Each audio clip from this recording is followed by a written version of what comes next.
বাবা, আমি তো হাঁটতে পারছি না। রোজ রোজ তোর জন্য আমি স্যারের কাছে বলুন শুনতে পারবো না। আচ্ছা তোরা, আমি এখন একাই আসছি। থাকতে হবে।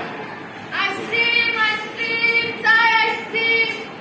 কি ব্যাপার বসে কি করছো? কিছু না। খারাপ, আমিও খুব স্কুল থাকতে দিতাম।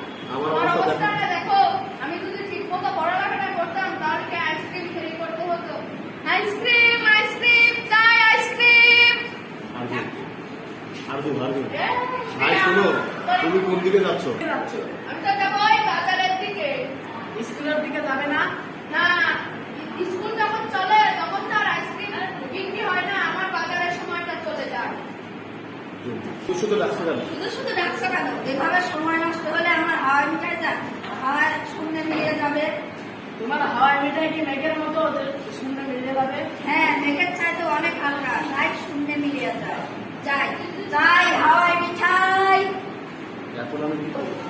বাড়ি গেলে বাবা বলবে বাড়ি গেলে বাবা বলবে স্কুল করবো। স্কুল ফাঁকি দেওয়ার। স্কুলে গেলে স্যার স্কুলে গেলে স্যার বলবে দাঁড়িয়ে থাকো। আমি তো আমি তো দাঁড়িয়ে থাকতে পারবো না। এখন কি হবে? এ, হাসিস কেন?